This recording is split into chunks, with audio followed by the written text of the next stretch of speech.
बार बार एक ही नकारात्मक विचार, कब बंद होगा ये अत्याचार। मित्रों, बहुत सारे लोग जो किसी नेगेटिव थॉट के रिपीट होने से, बार बार रिपीट होने से परेशान हैं।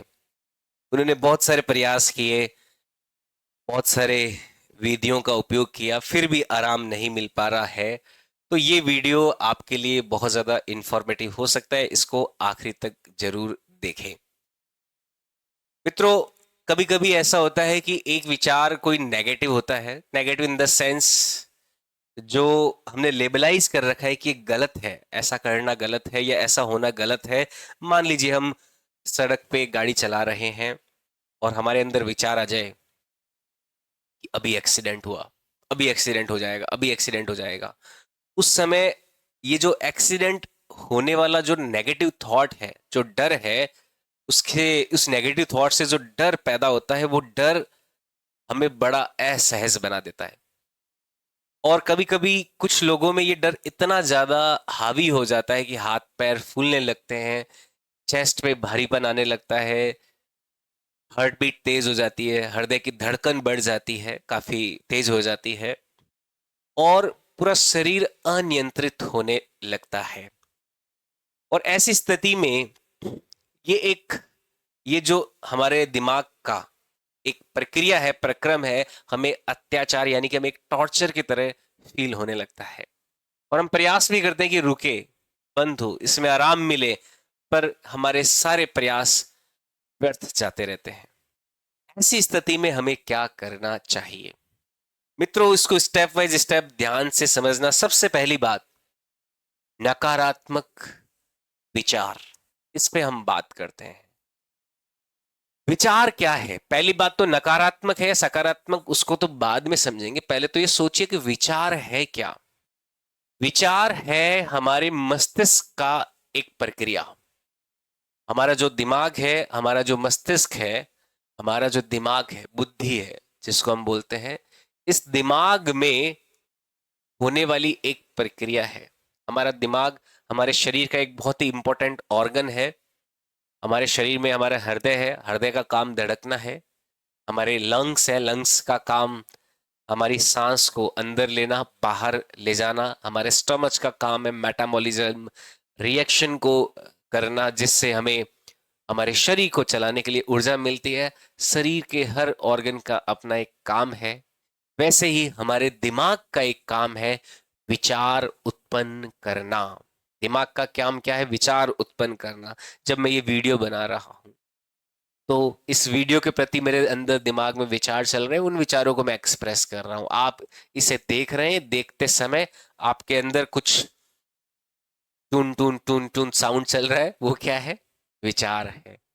तो विचार हमारे दिमाग का एक प्रक्रिया है, प्रकृति है, वो अपने आप होता रहता है। अच्छा, अपने आप होता रहता है या हम खुद विचार चलाते हैं? ये एक बहुत बड़ा एक प्रश्न है यहाँ पर, क्योंकि विचार को समझना जरूरी है, फिर नकारात्मक विचार को समझना जरूरी है, फिर ये बंद होने वाले अत्याचार पे भी हम जाएंगे। तो विचार जो है, क्या अपने आप चलता रहता है या हम उसे बनाते हैं या इंड्यूस करते हैं? इसे ध्यान से समझना। हमारे दिमाग के अंदर या पूरे हमारे शरीर के अंदर दो तरह के सिस्टम पाए जाते हैं। एक तो होता है एएनएस, ऑटो नर्व सिस्टम, और एक होता है सीएनएस, कंट्रोल्ड नर्वस सिस्टम। हमारे बॉडी के कुछ फंक्शंस को हम कंट्रोल कर सकते हैं, कुछ बॉडी के फंक्शंस ऑटोमेटिकली चलते हैं। एग्जाम्पल के तौर पर मैं इस हैंड के मूवमेंट को कंट्रोल कर पा रहा हूं, तो ये मेरे सीएनएस, कंट्रोल नर्व सिस्टम का पार्ट है। और मैं अपने हार्ट बीट को कंट्रोल नहीं कर सकता कि हार्ट मेरा जो अभी चल रहा है वो अपने आप चल रहा है।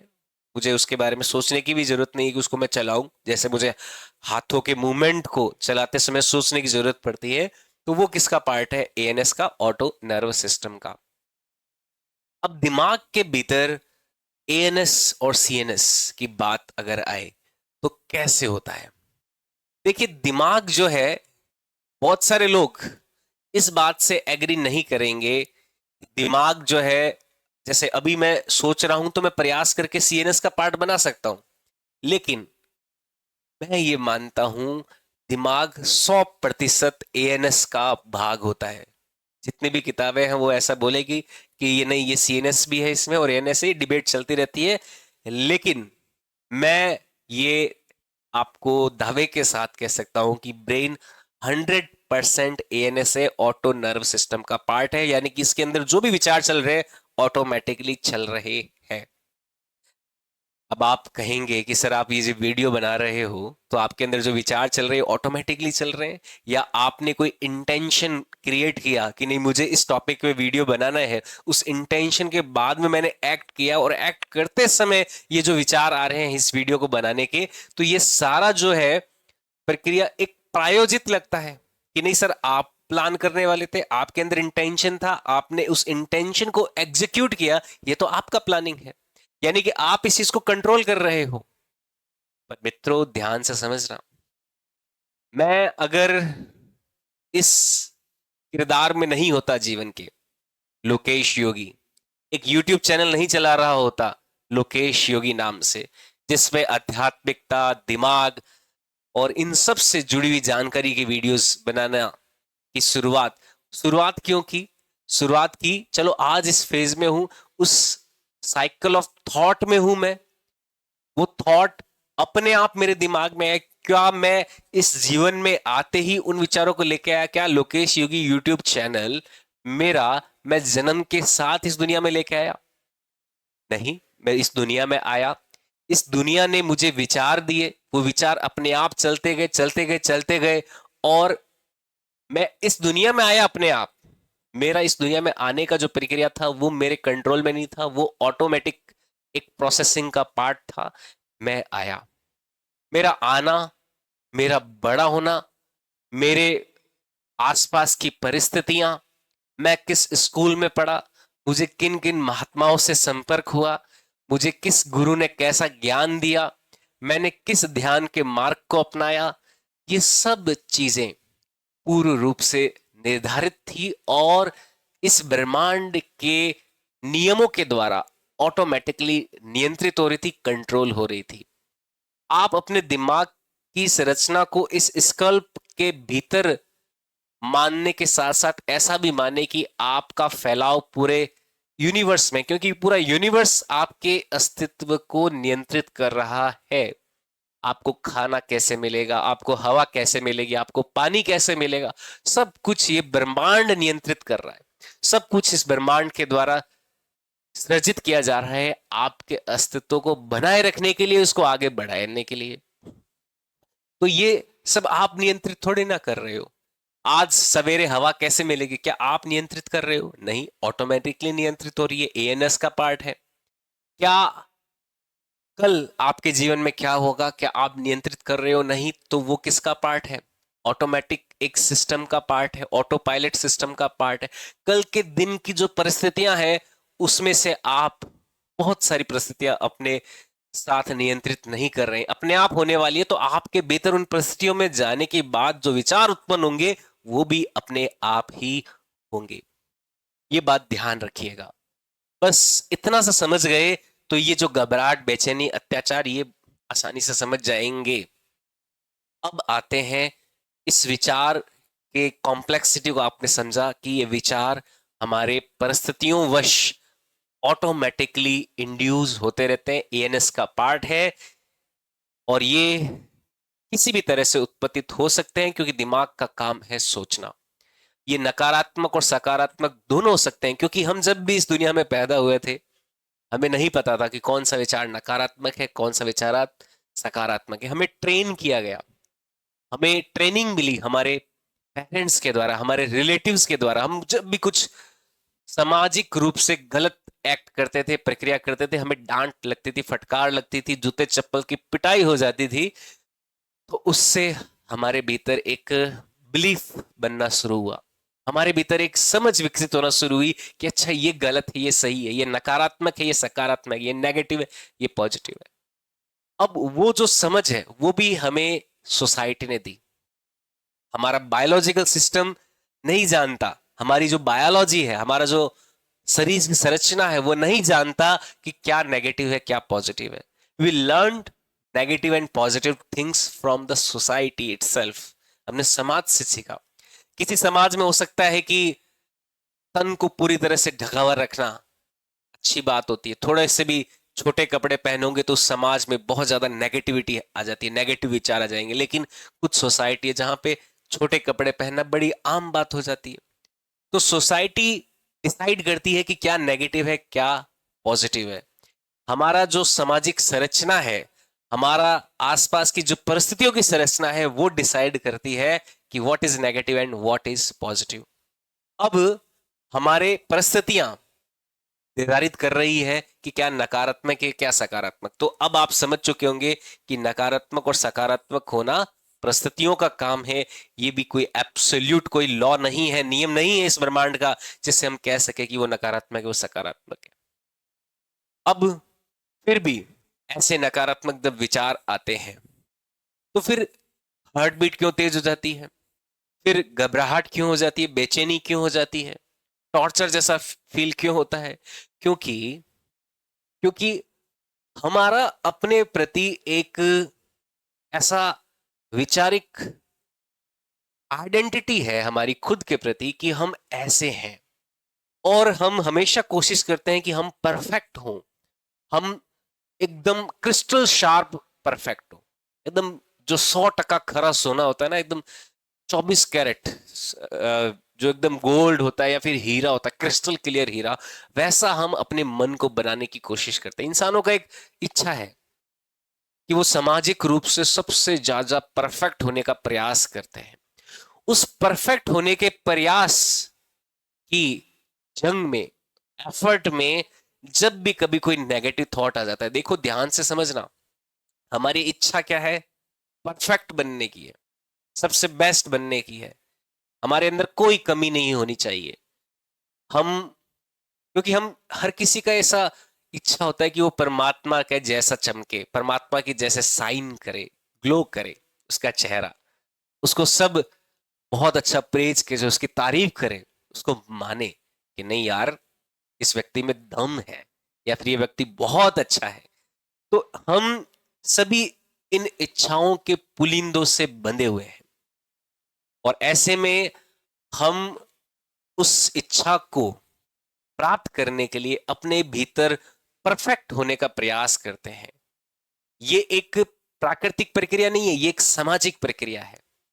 हमारी बायोलॉजी कहती है कि मैं तो विचार पैदा करूंगा, नकारात्मक सकारात्मक मुझे नहीं पता, लेकिन आपके भीतर जो परफेक्ट बनने का इच्छा है, वो आपके भीतर क्या चाहता है कि आपके भीतर नकारात्मक विचार तो नहीं आए, हमेशा क्या है? सकारात्मक विचार आए। आप एक परफेक्ट आइडेंटिटी अपनी जो बनाने चाहते हो उसमें नेगेटिविटी का कोई जगह नहीं है, सब कुछ पॉजिटिव पॉजिटिव पॉजिटिव ही होना चाहिए। ये हमारा एक इंटेंशन क्रिएट हो चुका होता है सोशल कंस्ट्रक्शन की वजह से, सामाजिक संरचना की वजह से, कि हम परफेक्ट बनना चाहते हैं। और उसमें हमारा जंग शुरू होता है हमारे विचारों से। हम चाहते हैं कि नेगेटिव थॉट ना आए, केवल पॉजिटिव थॉट आए। और जैसा ही ये प्रयास शुरू करते हैं, नेगेटिव नहीं आए पॉजिटिव आए, क्योंकि हमारा जो धर्म होता है, धर्म की जो किताबें हैं, धर्म की जो संरचना है, उसके रीति रिवाज हैं, उसमें पाप पुण्य भी, पाप पुण्य की जो है थ्योरी, रिवार्ड एंड पनिशमेंट वाली जो थ्योरी है, वो भी बहुत अच्छे से इंटीग्रेट होती है। हम ये मानते हैं कि कोई मन में गंदा विचार, गलत विचार आया, हमारे आसपास के किसी व्यक्ति ने नहीं सुना, लेकिन भगवान तो सुन रहे हैं। उसकी नजरों में तो मैं छोटा बन रहा हूं, उसकी नजरों में तो मैं खराब व्यक्ति बन रहा हूं, तो हो सकता है मुझे वो दंड दे, हो सकता है मेरे जीवन में सफलता हासिल ना कर पाऊं, हमेशा असफल रह जाऊं, क्योंकि भगवान तो मेरे अंदर जो विचार पैदा हो रहे हैं, नेगेटिव गलत गंदे विचार, उनको सुन रहा है, देख रहा है, मुझे जज कर रहा है। तो ऐसे में जो धर्म की परिभाषा है, जो धार्मिक हमारे विश्वास होते हैं, धर्म की जो या फिर कोई परमात्मा का जो विश्वास है, उससे भी हम उस समय भी हम एक द्वंद में चले जाते हैं कि अब क्या करें। तो यहां पर आपको समझने की आवश्यकता है कि नकारात्मक और सकारात्मक आना आपकी बायोलॉजी का भाग है। आपके भीतर सामाजिक रूप से कुछ इंटेंशंस आए, रिलीजियस जो डेकोरम है उसने उन इंटेंशंस को अचीव करने के लिए एक प्लेटफॉर्म दिया कि आपको किस तरह से एक्ट करना है, कैसे विचार लाने, कैसे विचार नहीं लाने हैं। और उसी जहोदत्त में सोशलिज्म और बायोलॉजी का फाइट होना शुरू हो जाता है, यहाँ पे भिड़ंत होनी शुरू हो जाती है। और वही भिड़ंत हमारे भीतर एक असहजता का भाव पैदा करती है। हमारे भीतर एक जो सहजता होती है, एक नेचुरल जो फ्लो ऑफ लाइफ होता है, वो डिस्टर्ब हो जाता है। और वहीं पे शुरू होता है हार्ट बीट का तेज हो जाना, फेफड़ों का फूलना, घबराहट, बेचैनी इत्यादि। तो आपको ये, अगर आप ये वीडियो ध्यान से देख रहे हो, समझ रहे हो, तो ये बात अगर आप समझ गए कि हमें ये सोशलिज्म एंड बायोलॉजी लाइफ की और सोशल लाइफ के इस फाइट को अवॉइड करना है। जब भी कोई नेगेटिव थॉट आए उसमें आप देखना कि बायोलॉजी रेस्पॉन्सिबल है, सोशल सोसाइटी रेस्पॉन्सिबल है उस थॉट के लिए, हमारे इंटेंशन के लिए सोसाइटी रेस्पॉन्सिबल है, कुछ हमारी बॉडी की नीड्स हैं उनके लिए बायोलॉजी रेस्पॉन्सिबल है। देखिए आप इसको ध्यान से समझना, खाने के एग्जाम्पल से, हमें भूख लगी, हमारे खाने खाने की इच्छा का पैदा होना एक बायोलॉजिकल इंटेंशन है, लेकिन खाना खाना क्या है, वो हमारा एक सोशल इंटेंशन बन जाता है। हमारे पास दोनों तरह की जो इच्छाएं हैं, दोनों तरह की संरचनाएं मानसिक रूप से, शारीरिक रूप से हमारे साथ चलती रहती है। बस जहां पे इन दोनों में झगड़ा होता है, फाइट होती है, वहां पे गड़बड़ होना शुरू हो जाता है। तो ये गड़बड़ क्या गलत है, क्या नकारात्मक विचार हमारे भीतर होने चाहिए, नहीं होने चाहिए? होने चाहिए, बिल्कुल अच्छी बात है, खराब बात भी नहीं है नकारात्मक विचार। क्यों? एग्जाम्पल मैं गाड़ी वाले वापस लेता हूं। जब आप गाड़ी चला रहे हो, आप गाड़ी चलाते समय आपके अंदर एक नेगेटिव थॉट आया कि कहीं एक्सीडेंट ना हो जाए। ये नेगेटिव थॉट आपको एक्सीडेंट होने से बचाने का काम करेगा। जैसे कार में एक्सेलेटर और ब्रेक होता है, एक्सेलेटर आपको रफ्तार देता है, ब्रेक आपको रोकता है। कार में दोनों जरूरी है, वरना एक्सीडेंट हो जाएगा। वैसे ही हमारे माइंड के अंदर पॉजिटिव और नेगेटिव थॉट दोनों जरूरी है। नेगेटिव थॉट हमारा एक्सीडेंट ना हो, हमारा कोई वैचारिक एक्सीडेंट ना हो, वैचारिक हमारे से बहुत बड़ी गड़बड़ ना हो जाए, इस अस्तित्व को मेंटेन करने के लिए, क्योंकि हम अस्तित्व से भी विमुख हो सकते हैं, हमारा बॉडी का एग्जिस्टेंस जो है वो लॉस हो सकता है अगर हम एक सिंगल टाइप ऑफ थॉट पे ही पूरा चले जाए। तो वहां पे नेगेटिव थॉट हमें उस रफ्तार को नियंत्रित करने के लिए बहुत ज्यादा जरूरी होते हैं। तो दोनों तरह के विचार चाहिए, नेगेटिव और पॉजिटिव दोनों थॉट चाहिए। लेकिन कभी भी द्वंद की स्थिति हमारी सोशल स्ट्रक्चर, सोशियोलॉजी अगर यहाँ पे इंटरप्ट कर देती है तो गड़बड़ होने लगती है। तो ये बात आप ध्यान से समझें और इसे आप अप्लाई करें। जब भी कोई इंटेंशन आया, वो सोशल है, बायोलॉजिकल, उसे स्वतः एक्सेप्ट करते हुए सामान्य बने रहे। हाथ पैर फूले तो ये माने कि ये एक सामान्य प्रक्रिया है जो मुझे संकेत दे रही है कि मुझे सचेत रहना, इस परिस्थिति में कुछ एक्ट जो सोशली एक्सेप्टेड नहीं है वो नहीं करने, है ना। हो सकता है वो बायोलॉजिकल इंटेंशन की वजह से आ रहे हैं, पर वो मुझे नहीं करने हैं। और हमारी जो सोसाइटी की रिवार्ड पनिशमेंट स्ट्रक्चर है वो हमें रोकती भी है कि इस तरह का अगर मैंने एक्ट कर दिया तो गड़बड़ हो जाएगी, इसलिए हमें वहां पर स्टॉप लग जाता है, हमारा ब्रेक लग जाता है। तो और भी गहरी बातें हैं, परत दर परत और चीजें खुलती भी है। आप और इस पे मंथन कीजिएगा, और कोई प्रश्न हो तो मुझे जरूर बताइएगा। उम्मीद करता हूँ इस कॉम्प्लेक्स क्वेश्चन को मैंने आंसर देने का पूरा प्रयास किया, आप समझे होंगे। वीडियो आप एक दो बार और रिवाइज करके देखें, क्योंकि इसमें सोशियोलॉजी और बायोलॉजी के कुछ कॉम्प्लेक्स थ्योरीज का मिश्रण किया हुआ है। उम्मीद करता हूँ वीडियो आपको अच्छा लगा होगा। लाइक जरूर करें, कमेंट भी करें, कोई प्रश्न हो तो चैनल को सब्सक्राइब नहीं किया तो जरूर इसे सब्सक्राइब करें। बहुत बहुत धन्यवाद मित्रों। जय हिंद, जय